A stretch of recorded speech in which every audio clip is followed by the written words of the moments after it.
네, 안녕하십니까. 덴탈빈 연재아 전희성입니다.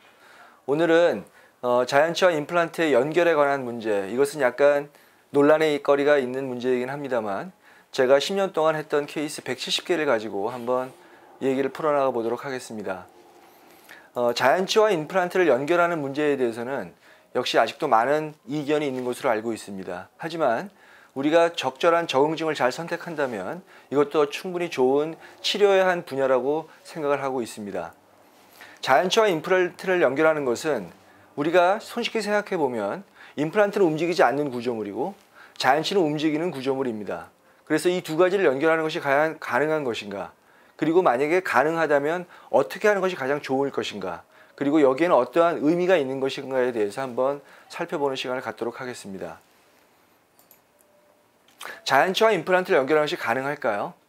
가능하다고 생각할 수도 있고 불가능하다고 생각할 수도 있겠습니다만 저는 지금 가능하다고 확신을 하고 있습니다. 물론 이것이 하나의 어떠한 치료의 한 범주로 자리 잡기 위해서는 여러 가지 고려해야 될 사항들이 있습니다. 오늘 덴탈빈 네 번째 강의에서는 이것을 한번 살펴보도록 하겠습니다. 제가 미국에서 공부할 때 찍었던 사진 중에 하나입니다. 제가 운전하면서 찍은 사진인데요. 보시다시피 지금 기차들이 다니고 있고 그 기차 옆으로 바로 차들이 다니고 있습니다. 구강 내도 이와 비슷한 상황입니다. 즉 임플란트가 존재할 수 있고 자연치가 존재할 수 있고 그 두 가지를 연결할 수도 있겠습니다. 중요한 것은 임플란트는 움직이지 않는다고 일단 생각을 하고 계시고 자연치는 움직이고 있는데 그 두 가지를 연결하는 것이 관건이 되겠습니다. 해부학적인 구조물을 잠깐만 한번 살펴보도록 하겠습니다. 자연치는 페리온탈 리가멘트가 존재하고 있고요. 그 다음에 정시널 에피델리움이 존재하고 있고 수직 파이버들이 존재하고 있습니다. 이에 반해서 임플란트는 정시널 에피델리움이 거의 없는 것으로 되어 있죠. 이것을 우리가 마르실이라고 표현하는데 이것을 이미 닥터 브레네막은 1983년도에 이것을 헤미데스모점이라고 평가한 바 있습니다. 어쨌든 임플란트와 자연치는 약간의 차이점을 보이고 있습니다. 자연치와 임플란트의 가장 큰 차이점은 정시널 에피델리움의 유무일 것입니다. 어떤 치주과 전문의들은 정시널 에피델리움이 존재하고 있다고 얘기하는 사람들도 있고요. 어떠한 사람들은 존재하지 않는다고 얘기하는 사람들도 있습니다. 우리는 존재하되 거의 미약하게 존재한다고 받아들이는 것이 맞다고 생각을 합니다. 이 정시널 에피델리움은 사실은 치아가 형성되는 단계에서 잇몸을 뚫고 나오면서 생성되는 구조물이기 때문에 임플란트는 그와는 다르게 식립되어진 상황입니다. 그래서 정시널 에피델리움은 임플란트에 있다고 하더라도 매우 미약하게 존재할 것이라는 생각을 하게 되고 즉 커넥티브 티슈 컨택을 좀 더 많이 극대화시키는 것이 더 큰 의미를 갖게 되겠습니다. 문헌에서 보면 약 500g의 힘을 가하게 됐을 때 임플란트는 대략 0.004mm 정도가 움직이는 것으로 보고가 되고 있고요.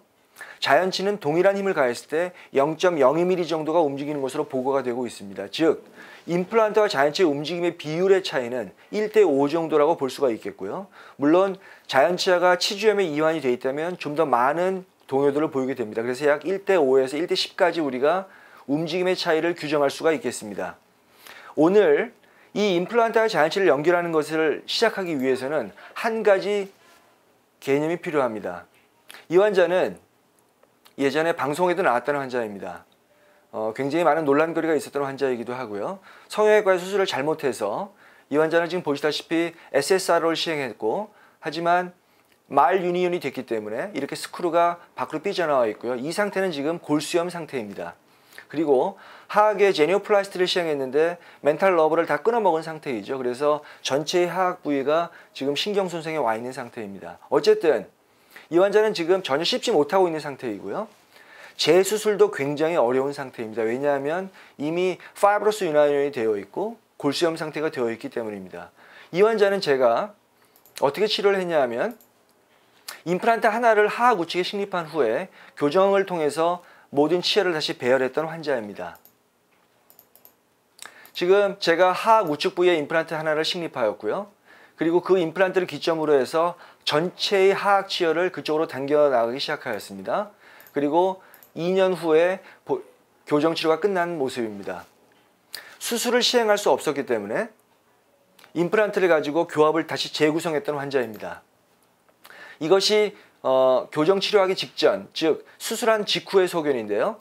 임플란트를 식립하고 임플란트 부위에는 하악과 그 버칼과 설측에 이러한 슬롯을 만들어서 전체 치아를 당기고자 했던 사진입니다. 어쨌든 이것이 나중에 끝난 후의 소견인데요. 술전과 술후를 잠깐 비교해 보도록 하겠습니다. 지금 술전에는, 즉 임플란트 치료 전과 교정 치료 전에는 위에와 아래가 전혀 물리지 않는 이러한 소견을 보이고 있었는데, 임플란트 하나를 심은 다음에 하악 치열을 교정해서 거의 모든 교합을 재구성했던 사람입니다. 즉 수술을 시행하지 않고 했을 때 가장 좋은 결과를 얻어낼 수 있었던 경우라고 할 수가 있겠습니다. 이때 이 임플란트가 과연 움직였는지를 한번 살펴보도록 하겠습니다. 지금 이 임플란트는 움직이지 않았다고 가정을 하여야 하겠습니다. 지금 동일한 거리를 보이고 있는 것으로 봐서는 이러한 랜드마크, 즉 여기 있는 스크루를 랜드마크로 했을 때 이 임플란트의 위치는 변하지 않은 것으로 일단 출발해야 하겠습니다. 우리가 사실 임플란트를 자연치열에 식립하고 났을 때 협설축으로 움직이는 것은 약간의 움직임이 일어나죠. 이거는 왜 그러냐면 우리가 이렇게 레터럴 익스커전을 시행하게 되면 임플란트의 보철물도 옆으로 움직이는 걸 관찰할 수가 있습니다. 이것은 뼈의 탄성력에 기인한 것이라고 볼 수가 있겠고요. 일단 오늘의 출발의 주제는 임플란트는 자연치열상에서 전후방적으로 움직이지 않는다는 가정하에서 출발하는 것이 맞겠습니다. 그리고 이러한 개념을 가지고 자연치아와 임플란트를 묶는 것에 대한 고찰을 해보도록 하겠습니다. 제가 이 환자는 40대 초반의 남자 환자인데요. 지금 하악 우측에 플랩리스 수술을 해서 보철물을 마무리하였습니다. 2007년도 8월 달의 케이스입니다. 지금 제가 수술할 때 각화친이 적당히 괜찮았기 때문에 플랩을 열지 않고 그냥 드릴링만으로 임플란트를 바로 식립했던 경우이고요. 최종 보철물을 마무리하였습니다. 2007년도 8월 달에 보면 지금 임플란트와 자연치 접촉점을 제가 잘 맞춰놨었고요. 이 자연치 앞쪽으로는 스페이스가 보이고 있었던 상황입니다. 그런데 지금 3년 후의 소견인데요. 3년 후에 보면 자연치아가 앞으로 메지알 드리프팅이 되어 있고 임플란트와 자연치아 사이에는 공간이 생겨 있는 것을 관찰할 수 있습니다.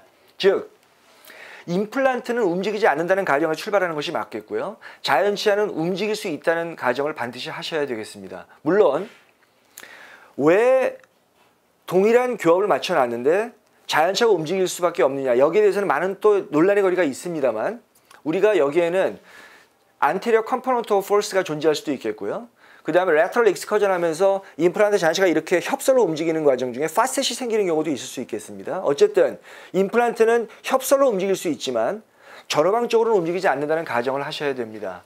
이렇게 어쨌든 공간이 벌어져 있는 경우에는 여러 가지 방법에 의해서 다시 공간을 리페어해낼 수 있겠습니다. 즉 출발점은 자연치아는 움직일 수 있지만 임플란트는 움직이지 않는다는 가정을 먼저 하셔야 합니다.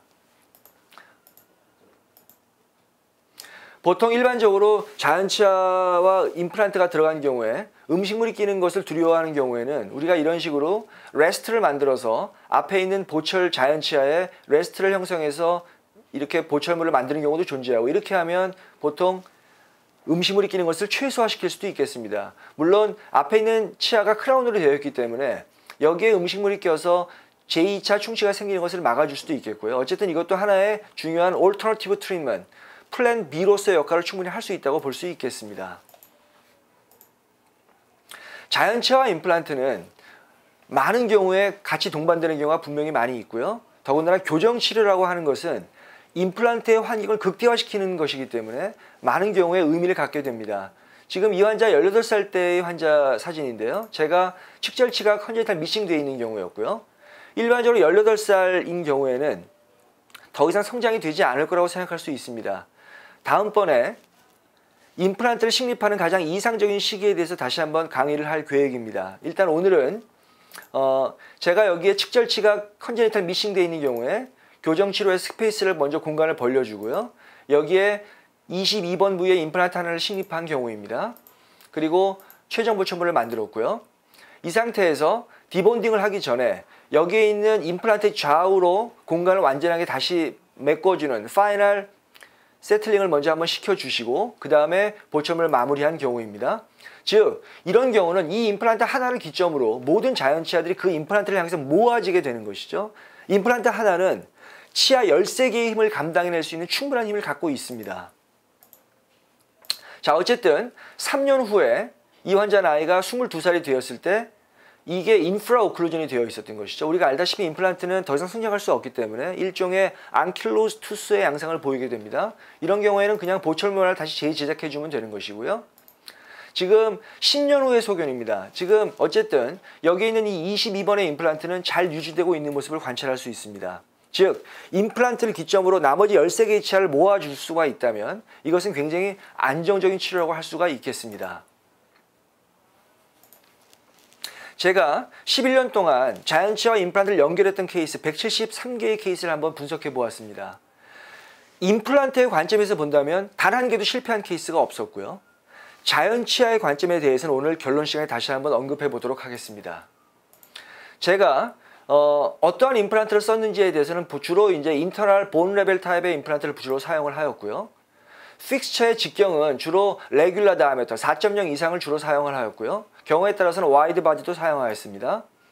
픽스처 랭스는 대략 10mm 이상을 주로 사용하였고요. 그 다음에 어버트먼트는 이게 아주 중요한 포인트인데요. 레디메이드 어버트먼트와 커스터마이즈 어버트먼트가 있는데 주로 커스터마이즈 어버트먼트 사용하는 것이 의미가 있겠습니다. 그 다음에 브릿지는 뭐 2개 이상 또는 최대 9개까지 여러 가지의 브릿지를 연결을 해서 임플란트 자연치의 연결에 대한 고찰을 시도했었고요.